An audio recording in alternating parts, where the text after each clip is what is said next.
Muy buenas noches, una nueva edición de Conociéndonos, siempre por Cablevisión, Canal 7, con Producciones del Sur, con Pedro y Carlitos. Hoy con una dama.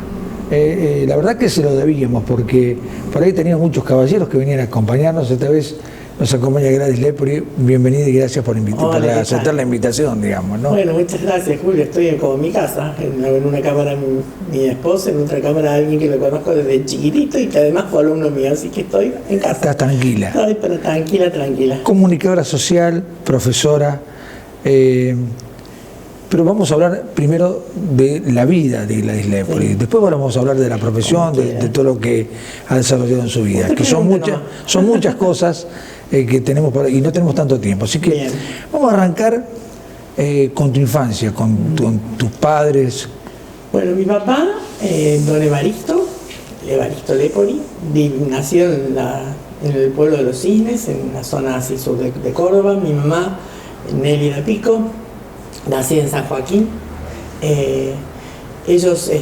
Mi mamá quedó huérfana muy chiquita y bueno, fue rebotando de un lado para el otro, como sucedía en aquel tiempo sin su mamá, para todos lados, y terminó en la Carlota, en la casa de una prima de su abuela, y una de sus hermanas, de una de mis tías, se casó con un primo, o sea, esos matrimonios que hacían antes, sí, ¿no? Que se hacían antes. Y mi papá estaba trabajando en la zona de la Carlota, y allí se conocieron, se casaron, y en el año 49 nació mi hermana, Egle, y se fueron, cuando mi hermana era chiquita, tenía un año, en pleno gobierno de Perón, se fueron a Córdoba con la intención seguramente mi papá de trabajar en una fábrica. Estaba en ese momento, digamos, todo el tema de la revolución industrial acá a nivel argentino, ¿no? Del crecimiento de la industria, ¿no? Con los gobiernos peronistas.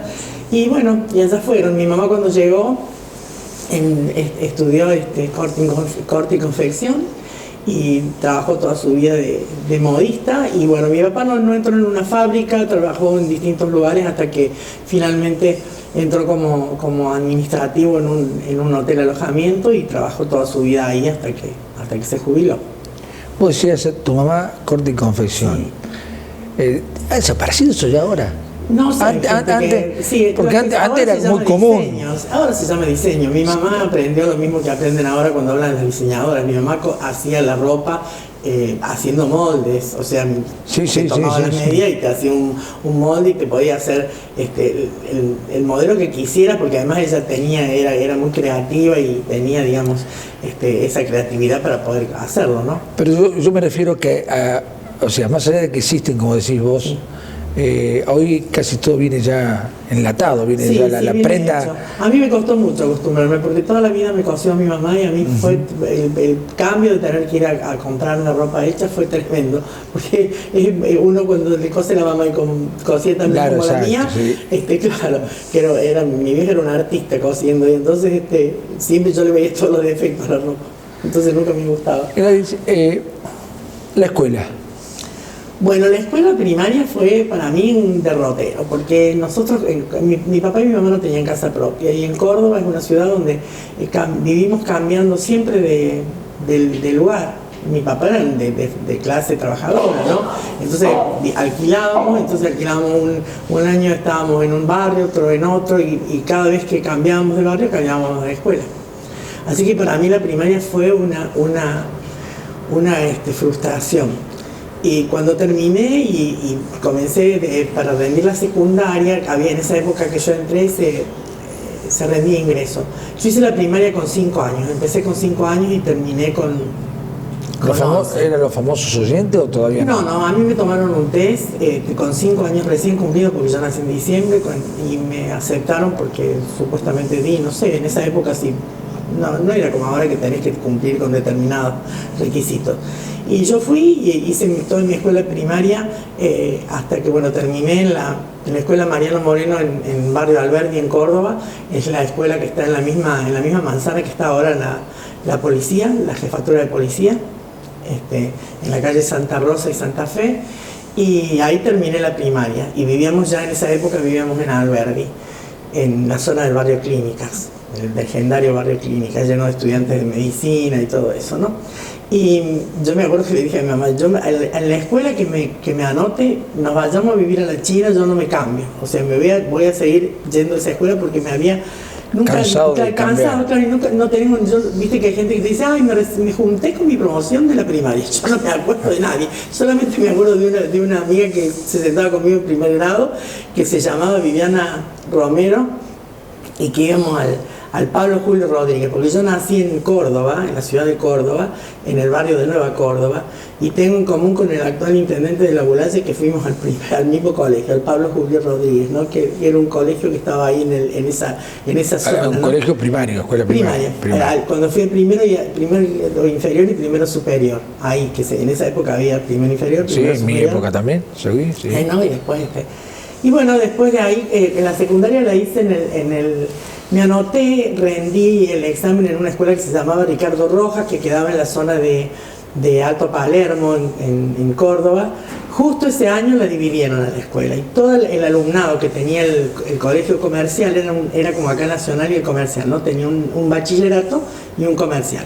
Yo me había anotado en el comercial. Todos los del comercial los pasaron a otra escuela que se llama Escuela Ingeniero Víctor Re, que sigue existiendo hoy en el Cerro de las Rosas, en la calle Fader, más o menos al 4000. Y ahí decidí hacer mi escuela secundaria, hice los 5 años ahí, fui la primera promoción de esa escuela. Claro, la primera promoción de alumnos que habían empezado primer año y habían terminado quinto, porque pasaron todo el alumnado, pero los únicos que empezamos primero y terminamos quinto, los primeros fuimos nosotros. Bueno, entonces ahí tengo algunos compañeros que los tengo rescatados porque de todas maneras en las ciudades grandes, viste, no es como acá en las ciudades chicas. No se acostumbra tanto a la juntada. Claro, y aparte íbamos de distintos lugares. O sea, yo vivía en Alberdi, en el Cerro de las Rosas, la escuela. Y así tenía compañeros de distintos lugares. Entonces, bueno, ahora por el Facebook, viste, por las redes sociales, algunos se rescatan. Sí, he vuelto a contactar, ¿no? Así que bueno. Y se forman los grupos, nosotros tenemos el grupo de la promoción. Exacto, sí. Y está bueno eso de la promoción. Bueno, y después empieza tu carrera ya más humanística, digamos, aunque me contaste que tu carrera de profesor lo hiciste ya. Sí, lo hice de grande, acá en el Efebre, acá en la Bulace estudié, ya después que daba clases. Pero vamos a la parte de la comunicadora social. Sí. Eso es. También tuve que esperar, porque a mí me gustaba comunicación social, pero no había en la universidad.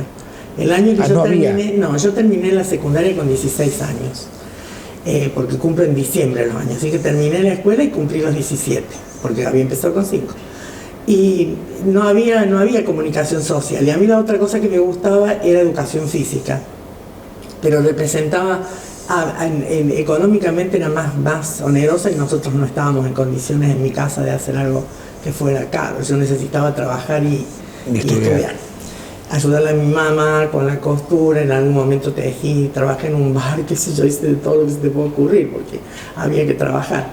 Y estudiaba. Y mientras quería estudiar comunicación, me gustaba el periodismo. A mí me gustaba el periodismo, fundamentalmente la radio. Amo la radio, para mí de los medios es lo mejor, ¿no? Y no había... Te tomo la palabra eso. Y no había, no había en ese momento, y la abrieron ese año que yo terminé, en la mitad del año. Así que yo julio del año, no me acuerdo, 71, 72 debe ser, no me acuerdo exactamente, empezó la carrera, y bueno, y ahí empezó mi estudio de comunicación social, que terminé en el 78, porque claro, tuve una interrupción bastante brava en el 76, entonces bueno, ahí perdí un año y pico de carrera. ¿Querés hablar del 76? Sí, no tengo ningún problema. Estuviste detenida. 5 meses y medio, desde el 21 de mayo de 1900. ¿Vos eras estudiante en esa época? Era estudiante, sí, ya era estudiante yo pensaste que empecé en el 72, en el 73, sí, ya hacía rato, ya estaba prácticamente, me debe haber faltado un año de carrera. Lo que pasa es que después, cuando estuve detenida, cambió el plan. Bueno, obviamente vinieron los militares, te imaginas que el plan que nosotros teníamos no tenía nada que ver con el que hicieron ellos de descuentos, y hubo que rendir de nuevo, recursar materias, rendir y todo eso. Pero sí, ya estaba estudiando, yo empecé, ya te digo, en el 72, empezó a mitad de año del 72. Sí, cuando me decías que terminaste en el 78, sí. Está el lapso ese cuando arrancaron los militares en el 76. Claro, en el 76, sí, yo volví. O sea, tuve la testarudez de volver, de pensar que no me iban a arruinar la vida. O sea, porque la realidad es que a muchos de mis compañeros le arruinaron la vida. Mi facultad, la que es hoy la Facultad de Comunicación Social, que en aquel momento era la Escuela de Ciencias de la Información, tiene en Córdoba y digamos, en el tema de la Junta el más alto número de desaparecidos de casi toda la Universidad de Córdoba. Pero quizás tiene que ver con lo que era la orientación sí, obviamente, porque además, a ellos les molestaba además, por ejemplo, yo no tenía militancia política. O sea, yo no estaba ni afiliado a un partido, ni pertenecía a la Juventud Peronista, ni a la Juventud de Izquierda, yo no tenía, sí tenía participación, sí participaba. Había una asamblea y yo participaba, si tenía que dar mi opinión la daba. Y entonces, para los obtusos de ese lugar, pensar es peligroso. Era lo más peligroso que podías tener, ser alguien que pensaba que era participativo. Sí, aparte que estuviera relacionado con la comunicación, con la información. Claro. Sí, sobre todo porque ellos lo primero querían que se informara nada. Con la Escuela de Ciencia de la Información, cuando fue el golpe militar en Chile en el 73, que asume Pinochet, nosotros hacemos todo un trabajo de lo que se llamaba la contrainformación, ¿no? O sea, digamos, Pinochet asume, entonces, bueno, que había nexos, que la facultad pasaba información que no estaba, digamos, pasada por los medios, como sucede siempre, que estaban, por supuesto, acorde con el golpe y todas esas cuestiones. Entonces, digamos, todos los que habíamos participado de algún modo, colaborando, aprendiendo, bueno, estábamos ahí señalados, ¿no? La labor periodística, alguien que la haya desarrollado mucho, ¿influye mucho en las sociedades? Yo creo que sí, o sea, los medios te venden un discurso que es muy bueno. Si hablamos de lo de ahora, te venden un discurso que es muy mentiroso, ¿no? Ellos trabajan para intereses que no son digamos, los de la gente, trabajan para los intereses de la corporación. ¿Le venden a la gente? Sí, te venden lo que quieren, lo que te quieren vender. Depende de cómo venga la cuestión. Y generan opinión. Ahora está un poco más mezclado con el tema de las redes sociales, que también tienen su influencia, pero siempre sigue siendo importante la cuestión de los medios. O sea, yo en muchos casos veo a algunos colegas de los grandes medios de comunicación y me da vergüenza ajena. Y pienso, digo yo, amo esa profesión porque, o sea, el primer día de clase, un profesor que teníamos de periodismo informativo nos dijo: tener vocación por el periodismo y tener vocación por la miseria, porque nadie que viva honestamente en esta profesión se va a enriquecer. Y sí, no hay periodistas. Salvo que sea... Salvo algunos raros... Sí, algunos tocados por la varita mágica que puedan ser, ¿no? Pero si nosotros miramos, ahora vemos tantos, ¿no? Que trabajan, que no son periodistas, sino que son operadores políticos, ¿no? Pero bueno, de eso sí no quiero hablar porque me da mucha bronca. Te da mucha bronca. Sí, no me gusta. No, y aparte que es una cosa cotidiana que uno la ve, que es difícil de entender, aunque tiene, me parece, todo que ver con el tema económico, con el signo pesos, y con los arreglos que tienen cada grupo. Sí, los intereses económicos de las corporaciones que tienen sus operadores. ¿Cómo sigue después Gladys? ¿Cómo sigo después? Bueno, terminé en la facultad, después de aquella horrible experiencia de 5 meses y medio, volví, traté con la ayuda de mi mamá, de mi papá, de mis hermanas, de toda la gente querida, los amigos, de volver a la normalidad. Seguí en esa época, yo trabajaba en una radio de circuito cerrado de Villa Carlos Paz con un muy amigo mío que se llama Jorge Perea, que hoy está en Carlos Paz, digamos, en el canal de cable de Carlos Paz. Él es digamos, el que hace el noticiero, el productor del noticiero. Y con él yo trabajaba en la radio de circuito cerrado y me iba a Carlos Paz todos los días. Y bueno, seguí yendo y seguí buscando y terminé la carrera. Y me encontré con que, bueno, tenía mucha experiencia porque yo me había metido en todos lados cuando era estudiante. Había entrado a las radios, agencias de publicidad, había tratado de aprender, digamos, la parte práctica, trabajándole gratis a quien pudiera con tal de todo que... eso es gratis. Sí, todo eso era gratis, anteriormente era gratis, sí. Hasta que cuando terminé dije, bueno, no voy a trabajar más gratis, quiero trabajar en algo. Y tenía unos amigos muy queridos, que ahora están en Córdoba de nuevo, que vivían en Comodoro Rivadavia, y mi amigo, el esposo de mi amiga, un gran reportero gráfico, y trabajaba en el sur, en un diario que se llama El Patagónico, allá en Comodoro Rivadavia, y él me dijo, ¿por qué no te venite, qué sé yo? Y yo dije, bueno, tengo ganas de ir. Pero dije, yo tenía un profesor que es muy especial para mí, porque había sido jefe de programación del EB2 en Córdoba, y Enrique Llantorno se llamaba mi profesor. Y él, en la época de los militares, había rendido un concurso, que es una de las pocas cosas, y estaba en la Dirección General de Radio y Televisión por concurso. Y él me conocía del EB2, donde yo había estado metida colaborando durante un montón de tiempo, y después me conocía de la facultad, de haberme dado clase, porque él era profesor. Yo lo fui a ver a Buenos Aires sin tener idea. Imagínate, yo tenía 22 años, 23 años, ¿viste? Qué sé yo, y yo no tenía ni la más pálida idea de qué cargo tenía él. Yo terminé la carrera y dije, bueno, me voy a Buenos Aires a verlo a Llantorno para a ver qué me dice él, a dónde puedo ir a trabajar. Y yo llego y él me dice, mira, los únicos dos lugares que yo te podría nombrar, que tengo el nombramiento, que podría tener un nombramiento para vos, es Paso de los Libres, en Corrientes, o Calafate, en Santa Cruz. Dice, pero no son ninguno de esos dos lugares para una chica sola. Dice, esos son lugares, en esa época, Calafate quedaba aislado, te tiraban la comida por helicóptero cuando nevaba en invierno, ¿viste? Entonces me dice, no son lugares para que viva una chica sola. La zona de Paso de los Libres, una zona de frontera, de gendarmería, ¿viste? O sea, no era un lugar adecuado para alguien solo. Me dice, tendrías que, si fuera un matrimonio, me dice, eso estaría bueno. Me dice, bueno, yo de todas maneras me voy a ir a Comodoro Rivadavia, que tengo una amiga. Me dice, Comodoro, yo tengo unos amigos en Comodoro, si vas a Comodoro. Vos vení mañana que yo te voy a preparar una carta.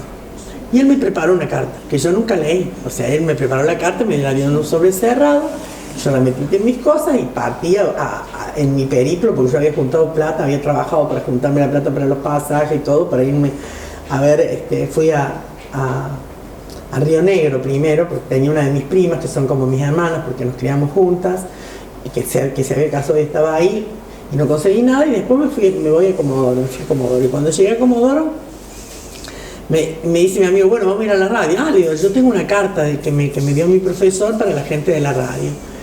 Claro, cuando yo di la carta, Julio, ¿viste? O sea, me entraron a buscar trabajo, ¿entendés? O sea, no había, me lo iban a fabricar. Pero yo no sabía por qué, hasta que después me di cuenta. Mi profesor, la persona que a mí me había dado esa carta gentilmente, sin que yo supiera cuál era su cargo, había nombrado al que estaba como interventor, era la época de los militares, y al que estaba como gerente de programación, o sea que... De la radio esa. De la radio esa, o sea que de LU4, Radio Patagonia Argentina. Y bueno, así que estaban ahí viendo en dónde me ubicaban, porque me tenían que ubicar para no quedar mal con Llantorno. Entonces que te damos medio turno de locución y te damos medio turno en la discoteca y dale, así que ¿qué pasa? En ese interín que estaban ahí, toda esa cuestión, renuncia uno del servicio informativo. Ahí, eso fue para mí. Dios me lo tenía ahí preparadito. Así que me dijeron, bueno, te damos 10 días para ir a tu casa, buscar tus cosas y volverte. Así que me vine a mi casa, lo que para mi papá fue un duelo, porque ¿viste? Mi viejo nunca pudo entender que yo me fuera. ¿Cuántos años tenías? Tenía 25 en ese momento. Sí. Y había vivido toda la vida con mis viejos. Además me llevaba bien, me llevé toda la vida bien, porque mis viejos eran divinos. Mi mamá y mi papá eran gente hermosa. Así que yo no tenía problema de ningún tipo, ¿viste? Pero bueno, y mi viejo no podía creer, ¿viste? Pero bueno, él decía que el aire era para los pájaros, pero logró subir a una ave que no quería volar. Pero cuando yo me casé con Pedro, para mi casamiento, tomó el avión, subió al avión, sí. Así que, bueno, y así fue. Y ahí estuve, trabajé 15 años, tuve una hija previa a mi matrimonio con Pedro, la tuve sola, mi hija mayor, de una pareja que tuve allá en Comodoro. Después tuve cuando Soledad tenía 2 años me separé y al poquito tiempo me casé con Pedro y hace 35 años que caminamos por esta vida juntos. Además de Sole, que es nuestra hija, porque bueno, es así. Tenemos a... los hijos son los que más nos movilizan. A Mariela y a Imanol. Y los nietos. Y los nietos que son de Sole, los 3 preciosos que tenemos, que son Maya, que tiene 12, empezó el primer año este año. Vicente tiene 7, empezó primer grado, cumplió 7 en estos días. Y el pequeño Gaspar, que tiene 7 meses y medio, así que bueno, todos, gracias a Dios, bien, trabajando. Mariela sí es la única que siguió los que tiene, parece que la única que copió los genes de los padres, comunicadores, así que Mariela sí es licenciada en comunicación social, magíster en administración en administración pública y bueno, trabaja le va muy bien, le va a ir muy bien seguramente porque tiene mucha capacidad. Sí, bueno, voy a hablar de eso yo. Pero no, lo digo yo con total respeto, la veo. Y mi hija mayor está trabajando también muy bien y tiene una familia hermosa. Estudió, es profesora en educación inicial y bueno, y ahora está trabajando en una empresa láctea de acá de La Bolaya, en Latay. Y Manol está trabajando en la secretaría de la universidad, en el área contable, también trabaja muy bien. Todos están ya con su vida encaminada. Con su vida encaminada, sí. Gladys, vamos a hacer una pequeña pausa. ¿Cómo no? Vos conocés de esto, así sí, que no hace falta que te lo diga. No. Vamos a ir a un corte y regresamos con Gladys Lepori para seguir conociéndonos.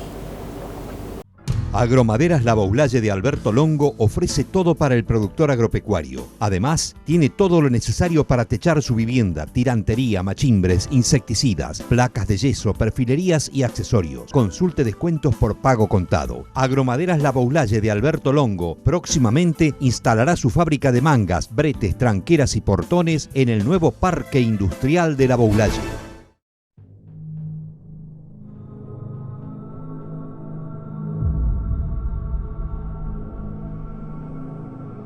Cuentan que con el comienzo del 5º mes lunar,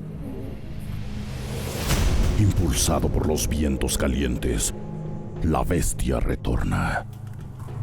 Hablan de una criatura infernal. Sea lo que sea, sus bocanadas de fuego desatarán la tragedia. Todo arderá. Y por donde él pase, nada crecerá en 100 años. Y los colores y los sonidos se apagarán para siempre. Algunas almas valientes podrán enfrentarlo, pero todos elegirán perder sus tierras, su trabajo y sus sueños antes de perder sus vidas. Alertan que en cada rincón debemos estar preparados. La bestia está al acecho. El 99% de los incendios forestales son causados por el hombre. El resto es cuento.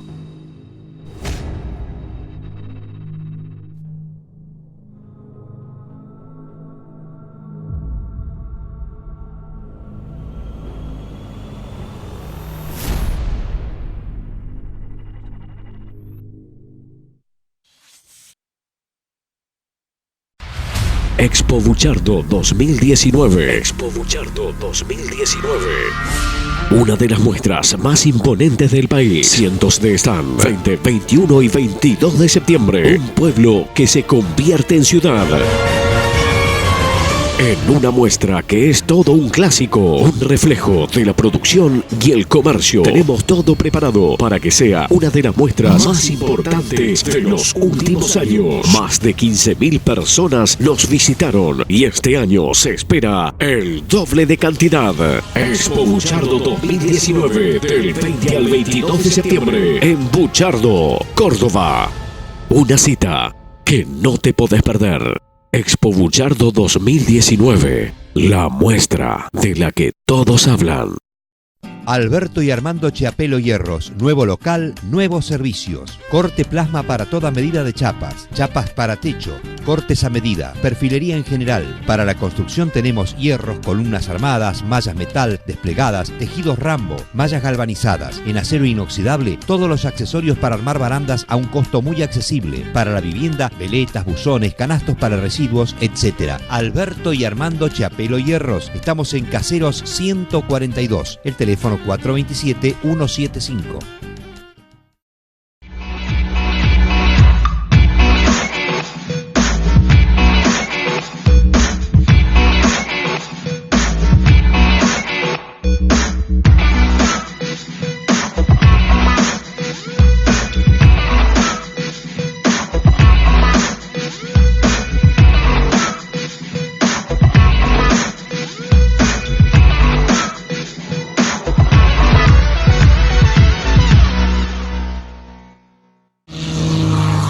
...17, 18 y 19 de agosto... llega la sexta muestra regional del sur... al predio de Sociedad Rural. Expo Lebonaye. No te quedes afuera... de una de las muestras más importantes del sur de Córdoba. Expo Lebonaye. Infórmate en www.expolaboulense.com.ar o al teléfono 03385 427 953 en Facebook Rural La Boulaye y sumate a la sexta edición de Expo La Boulaye. Organiza Sociedad Rural La Boulaye, Centro Comercial y Aeroclub La Boulaye. Bueno, continuamos luego de agradecer a nuestros anunciantes. Con Carlitos y Pedro, conociéndonos con Gladys Lepore. Ya nos has contado mucho y bueno, ahora quiero que nos cuentes más de lo que es tu llegada a La Boulaye, porque nos quedamos en Comodoro, tu trabajo en la radio. Sí. Bueno, ahí estábamos en Comodoro y a Pedro siempre le gustaba mucho Buenos Aires y todo, digamos, lo que allá en Comodoro se dice el norte. O sea, aunque nosotros seamos el centro, ajá, todo lo que está para arriba de la Patagonia es el norte, ¿no? Y bueno, él que siempre le llamó la atención estar. Y yo ya estaba un poco cansada también. O sea, extrañaba a mi familia, hace 15 años que estaba allá. Ya tenía los chicos, mi hija mayor tenía 13 años, la del Mariela tenía 9 y Manuel tenía 3. Y a Pedro le surge una posibilidad de trabajo con una empresa de Buenos Aires para trabajar en esta región del sur de Córdoba, sur de la provincia de Santa Fe, sur de Buenos Aires. Y él dice, bueno, nos vamos para allá. Y yo le digo, pero no, a Buenos Aires yo no me voy a vivir porque a mí no me gusta Buenos Aires. Y mi hermana, había traído a vivir acá a mi mamá, porque primero falleció mi papá y después falleció mi cuñado Alberto Fenoglio, ¿no? Que era como para mí un hermano y para mi mamá un hijo. Y cuando mi hermana se quedó sola, digamos, aquí mi mamá se vino a vivir para acá. Entonces, digamos, todo lo más importante de mi familia estaba acá en La Boulaye. Entonces yo le digo, pero bueno, si vos vas a trabajar para una empresa de Buenos Aires, te da lo mismo, para esa zona te da lo mismo en donde vivamos. Y yo digo, bueno, si nos vamos y vivimos en La Boulaye, sí. Si no, no, porque no, yo me quiero ir cerca de mi familia, si no a Buenos Aires no me iba, porque no me gusta Buenos Aires. Solamente hubiera aceptado ir a Córdoba como ciudad grande, nada más. Bueno, para cambiar no me gustaba. Y bueno, pero Comodoro es grande. Comodoro es grande, no tan grande como Córdoba. Comodoro en ese momento tendría unos 150.000, 200.000 habitantes más o menos, una ciudad grande. Y bueno, nosotros vivíamos bien, los dos teníamos 2 trabajos, estábamos en una buena situación económica. Vendimos la casa, que era una casa de cooperativa, que yo había participado en creando una cooperativa que se llamó la Cooperativa del U4 para hacer un barrio. Habíamos hecho el barrio donde vivíamos, habíamos trabajado mucho para construir ese barrio, un lugar muy lindo. Y bueno, vendimos esa casa, vendimos la parte que teníamos pagada, digamos, y transferimos la deuda. Y nos vinimos para acá y bueno, Pedro se fue a trabajar.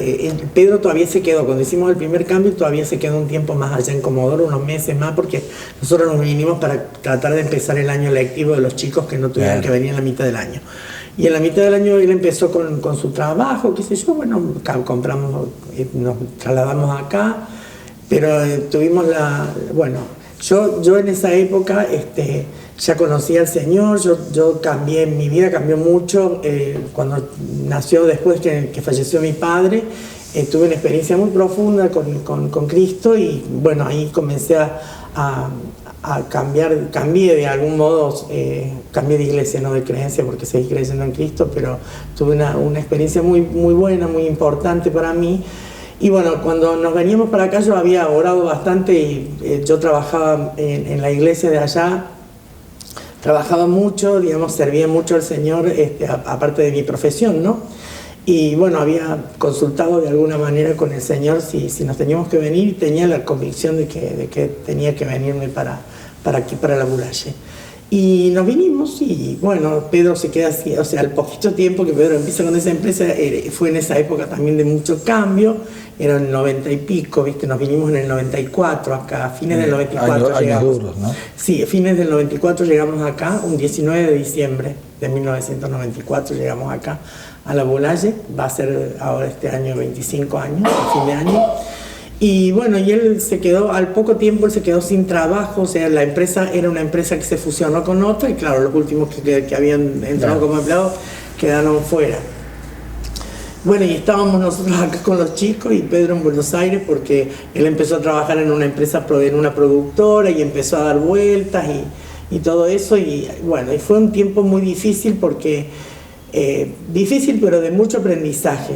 Porque durante bastante tiempo no tuvimos trabajo ninguno de los dos, y los dos estábamos acostumbrados a trabajar, y pasamos de tener una vida muy, muy cómoda, muy, tranquila. Muy tranquila, a estar en una vida muy estrecha, ¿no? Y bueno, ¿y con los chicos? Sí, con 3 niños, sí. Pero yo aprendí, mi dependencia de Dios fue absoluta en ese tiempo, y con todas las dificultades que pasamos nunca nos faltó nada. Dios siempre nos proveyó, usó gente para proveernos y realmente fue un tiempo que aprendí muchas cosas, muchas cosas. Aprendí ya te digo, lo fundamental fue a depender de Dios, a no creer a saber que Él es el supremo, ¿no? Y que lo demás es todo cháchara, ¿no? Y bueno, y así fue que en ese tiempo, orando, porque bueno, yo en esa época empiezo como algo nuevo de trabajo en la 89.9 que tenía... que era como una extensión del M20, ¿te acordás la FM? Sí, la FM. Y yo hacía el noticiero en ese momento. Y ganaba, no sé, chauchas y palitos. Pero bueno, pero empezamos con eso. Y Pedro seguía en Buenos Aires dando vueltas hasta que un día le digo, bueno, mira, Pedro, tenés que venir porque si nos vamos a morir de hambre, nos muramos de hambre todos juntos, en un solo lugar. Y bueno, Pedro se vino. Y mi hermana le dice, mira, podemos empezar a hacer algo de televisión, nosotros teníamos cámara y esas cosas. Y Pedro empezó a hacer, empezamos a hacer un programa que se llamaba Entre Nosotras, lo empezó a vender mi hermana y así comenzamos con el circuito, ¿no? Dios fue abriendo puertas. Pero lo más importante fue que en ese momento, en la escuela, en el Nacional, habían empezado con una especialidad en sociales que tenía una orientación en medios. Cuarto año había sido cubiertas las horas por las profesoras de lengua porque el perfil era para ellas. Y a mí me avisa la cuñada de mi hermana, Cristina Roca, de Fenolio, y me dice, vos sabés que en la escuela necesitan y yo hablé de vos. Y bueno, Dios abrió esa especialidad para mí. Y yo tuve 6 horas en el primer año. Di una materia que se llamaba radio. En quinto año le di a Carlito. Carlito fue de mis primeros alumnos, del grupo de los primeros egresados de esa especialidad, y yo les di que habían empezado en cuarto la especialidad, en quinto tenía 6 horas, con eso empecé, en el año 98. ¿Y el tema, la materia era radio? Radio. Porque ¿existe todavía? Sí, no sé cómo está ahora la especialidad, porque hasta que yo me jubilé estaba todavía. No sé ahora porque me parece que han cambiado. ¿Y qué temática era? No sé, y hacíamos radio con los chicos aprendían a hacer radio, hacíamos guiones de radio, o sea, grabábamos, hacíamos de todo. Y después al año siguiente, en la especialidad, yo pasé de tener 6 horas, esas 6 horas en quinto, cuando llegó sexto, yo agarré, las horas el taller era de audiovisual, era televisión. O sea que yo le enseñé les enseñaba con la cámara, editábamos, hacíamos todo eso, digamos, todo lo relacionado con la comunicación, estudiábamos todo lo que era como si fuera una formación previa para el ingreso a la universidad. Y después había otras materias como metodología de la investigación que también la daba y otras materias que fortalecían toda la parte de sociales de los chicos en la especialidad. Y bueno, con ellos... O sea, con tu especialidad que traías sí, ya, empezaste a dar clases. Tuve 25 horas, porque Dios la abrió para mí, esa especialidad estaba para mí. Dios ya sabía que yo iba a venir, me había dicho que viniera y tenía que venir y ahí estaba listo para mí. Y estaba listo también para conocer a todos los chicos que conocí. Y fue una experiencia maravillosa. Y lo más lindo que tuvo, la escuela la amo. La escuela para mí es un lugar maravilloso. Y yo en ese momento, al principio, los primeros 2 años hicimos un programa por Canal 2. Hacíamos videos.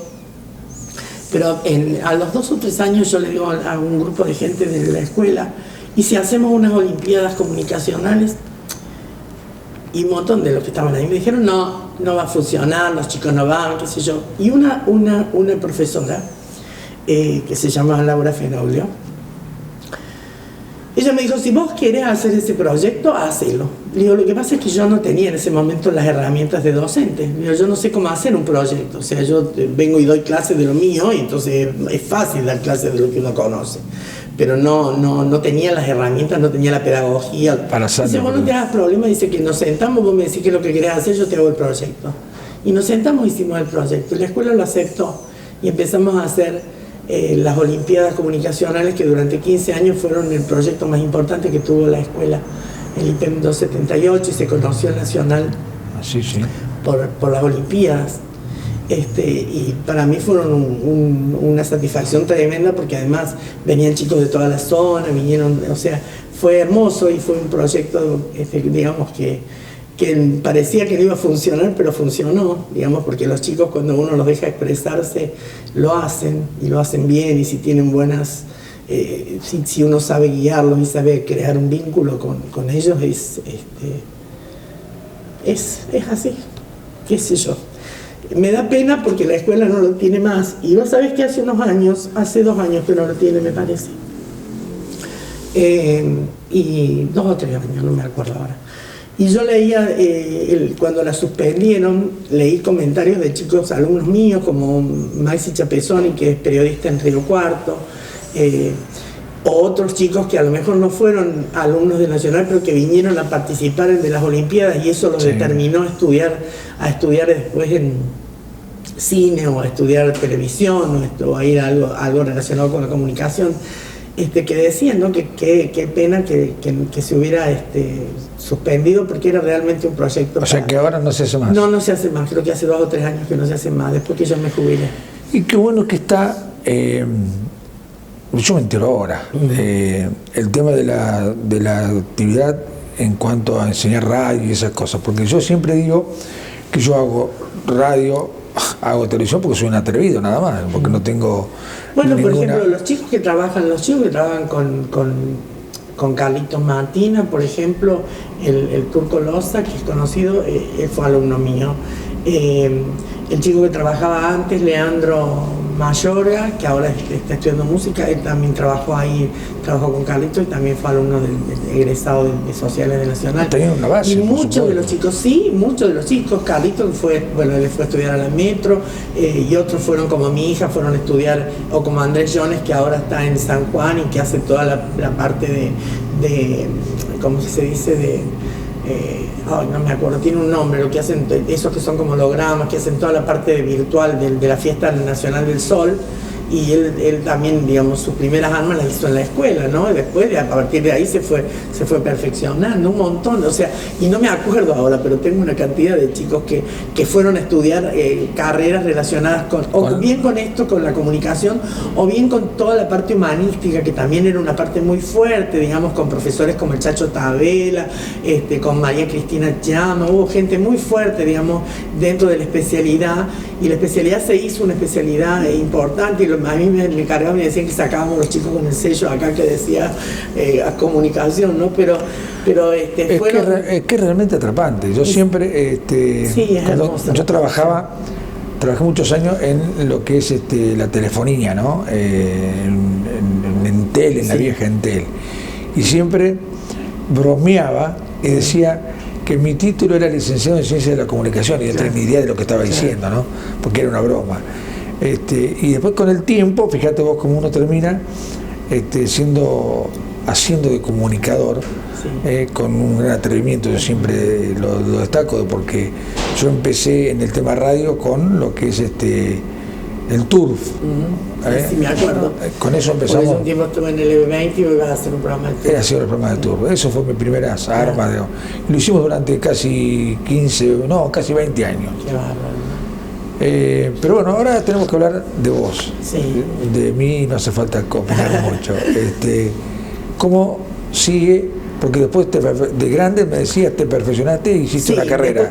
Después, o sea, vine aquí, dos cosas importantes. Una, o sea, digamos, mi trabajo como comunicadora, y también, bueno, después yo comencé, cuando vine acá, me comencé a congregar también en la iglesia. Yo me congrego en el Centro Familiar de Adoración y sirvo al Señor desde hace muchos años, en un lugar que es prácticamente mi casa, ¿no? Y bueno, a partir de eso también, digamos, yo soy muy responsable, o sea, soy una persona de fe y además soy una persona que me gusta estudiar, soy una apasionada, ¿no? de todo. Y así como me gusta estudiar la palabra de Dios, y siempre estuve atenta a todo lo que se enseña, también, digamos, en todo lo demás. Entonces, cuando estaba, digamos, dando clases, pensaba yo, me faltan herramientas. Pensaba, después me di cuenta que me formé y sí, y conocí muchas cosas, pero que muchas cosas las hacía intuitivamente, ¿no?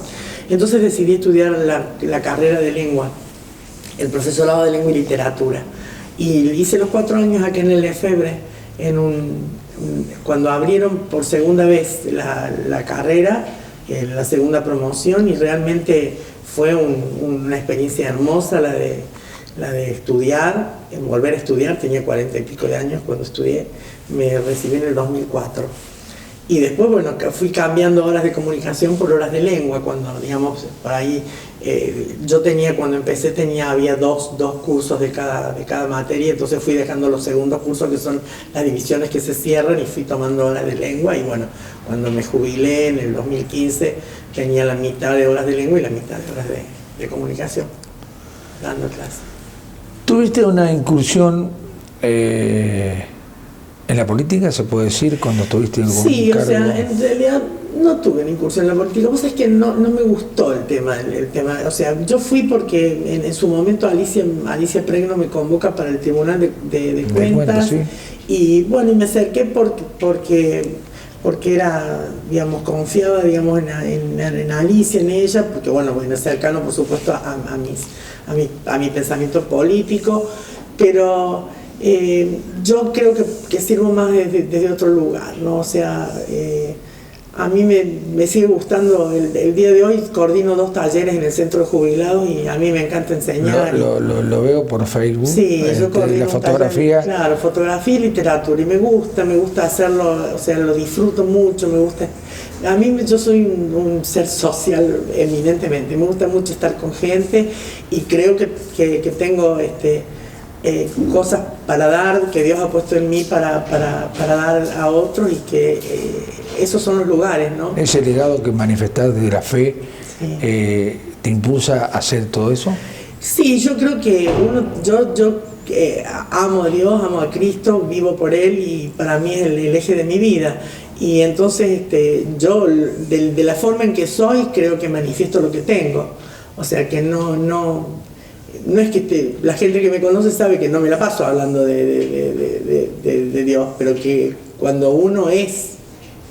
Pero a veces no hace falta hablar. No, claro, por eso, porque es lo que uno es. Exacto, lo que sí. Yo soy, digamos, y soy lo que tengo de Cristo adentro, ¿no? Hay una vieja que apareció escrita en una cueva, ¿te acuerdas? Que se llamaba, que fue grabada incluso por algún cantautor Desiderata, ¿te acuerdas? Ah, sí, Desiderata. Y de eso yo siempre rescato que algo que decía, que es, hay que tratar de estar en paz con Dios, cualquiera sea la idea que tengas de Él. Claro, y me parece que es fundamental eso. Yo creo que uno, o sea, yo cuando uno conoce, yo fui católica hasta los 30 años y bueno, y amaba a Dios a mi manera, pero cuando uno tiene una experiencia profunda con Dios y a través del Espíritu Santo, es algo muy diferente y algo muy fuerte y muy impactante que provoca transformaciones que son muy profundas en uno y uno me es impuesta necesidad, como decía el apóstol Pablo, decía, ay de mí si no predicar el Evangelio, ¿no? Y no es hablar, es ser, como te decía, digamos. Y hablar se habla por ahí, los emisarios de Dios, claro, digamos, hablan y no se condicen con su vida, y eso es lo que a veces producen claro, el desbande en algunas cuestiones. Sí, no, uno no tiene que tampoco, yo lo que creo es esto, ¿no? Que uno no, o sea, no estamos en el mundo para juzgar, estamos para amar a nuestro prójimo como a nosotros mismos, y eso es amar a Dios primero sobre todas las cosas y amar al prójimo como a uno mismo. Y si uno nunca se juzga a uno mismo, ¿no? Entonces uno no está para juzgar a los demás, sino que uno tiene que amar a los demás, mostrar lo que tiene y bueno, y tratar de impartir de aquello que vive cada día. Y si uno lo hace, o sea, yo no me considero quien para decir que está bien o mal lo que hacen los demás. Sí sé que lo que yo tengo es genuino y que bueno, y es valioso y es vida, y que puedo con otros compartir de esa vida que tengo, ¿no? Y lo hago a través de un taller de literatura, de una clase de fotografía, de un abrazo, yendo a alguien que necesita, siendo gentil y amoroso, servicial con alguien que lo necesita. Y bueno, y también porque bueno, Dios es mi, y eso está muy bueno porque es lo que realmente vos sentís que tenés como legado de Dios, sí, en tu fe, y está bueno porque te hace feliz, que es lo importante, ¿no? Sí, y creo que también es bueno para los demás, ¿no? Pero bueno, y seguramente cuando a uno le pasa que te encontrás con algo, con una noticia fea o con algo feo, digamos, y uno sabe quién gobierna, quién está en control, las cosas son siempre un poco más fáciles. La verdad que ha sido muy rica la charla. Se nos acaba el tiempo, la televisión es tirana, vos conocés más que yo de todo el tema. Así que te agradezco la gentileza de compartir conmigo y con la producción un nuevo programa de Conociéndonos. Bueno. Creo que nos faltó tiempo, como pasa con todos los invitados, nos falta tiempo. Sí. Pero bueno, nos despedimos de una nueva edición de Conociéndonos con Gladys Lepre, agradeciendo nuevamente la gentileza de acompañarlo. Muchas gracias. A ustedes, muchas gracias, Julio. Muchas gracias a ustedes, a Carlitos también.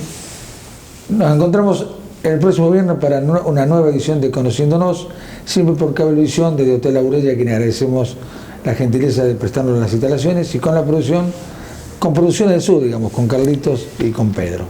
Hasta el próximo viernes.